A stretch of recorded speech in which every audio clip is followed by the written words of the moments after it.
حضرت انسان پھر مسلمان اس کے بعد سنی، سنی کا شکر انسان سے بھی زیادہ مسلمان سے بھی زیادہ، کیونکہ بڑے بڑے مسلمان ہیں جو اپنے آپ کو کہتے تو مسلمان ہیں، کوئی صحابہ کا منکر ہے، کوئی اہل بیت کا منکر ہے، کوئی ولیوں کا منکر ہے۔ سنی تجھے مبارک ہو کہ تو ابو بکر کی الف سے لے کر علی کی یا تک، بلکہ ابو بکر کی الف سے لے کر صحابی کی یا تک سب سے محبت کیا کرتا ہے، سب سے محبت کیا کرتا ہے۔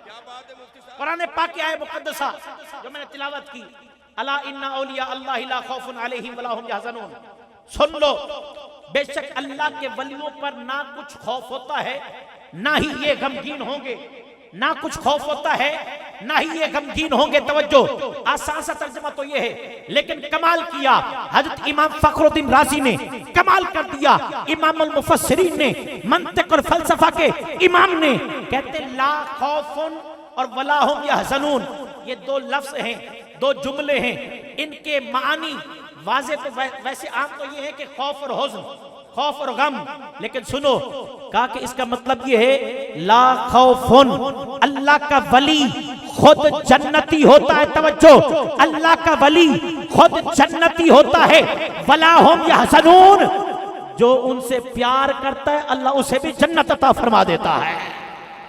اس پر میں دلیل دے کر گفتگو ختم کر رہا ہوں۔ دلیل میں اپنی دوں، ممکن ہے کہ آپ رد کر دیں، دلیل قاری محمد یونس صاحب کی دوں، ممکن ہے رد کر دیں، دلیل کسی بریلوی کی دوں، ممکن ہے رد کر دیں۔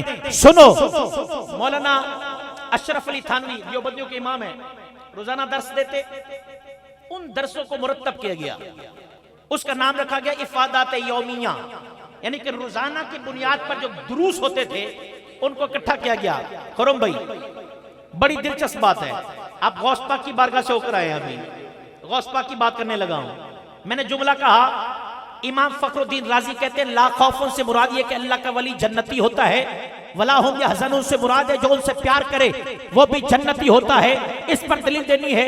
مولانا اشرف تھانوی کہتے ہیں کہ غوث اعظم عبد القادر جیلانی کا ایک مرید جو دھوبی تھا مر گیا، قبر میں جب گیا نا تو نکیرین آئے، پوچھا مر ربو کا، بڑ صاحب مر ربو کا، تیرا رب کون ہے؟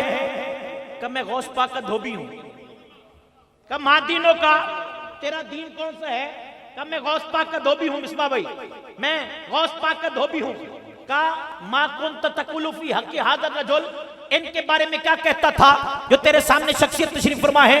کہ غوث پاک کے گھر سے کپڑے آتے تھے، انہیں دھوتا تھا، خشک کرتا تھا، طے کر کے آپ کی بارگاہ میں پیش کر دیتا تھا۔ اب فرشتے حیران ہیں، سوال کرتے مر ربو کا، تیرا رب کون ہے؟ سوال کرتے ماں دینوں کا، تیرا دین کون سا ہے؟ سوال کرتے ان کے بارے میں کیا کہتا تھا؟ یہ کہتے غوث پاک کا دھوبی ہوں، غوث پاک کا دھوبی ہوں، غوث پاک کا دھوبی ہوں۔ اب فرشتے حیران ہیں، رب کی بارگاہ میں عرض کی میری بات نہیں ہے، احمد رضا کی بات نہیں ہے، پیر اصغر شاہ صاحب کی بات نہیں ہے، یہ کسی سنی کی بات نہیں ہے، جو بندی مولوی کی بات ہے۔ اشرف تھانوی کہتا ہے جب وہ فرشتے رب کی بارگاہ میں گئے، عرض کی یا اللہ عجیب مردہ آیا ہے، سوال کچھ کرتے ہیں جواب کچھ دیتا ہے۔ اللہ نے فرمایا کیا کہتا ہے؟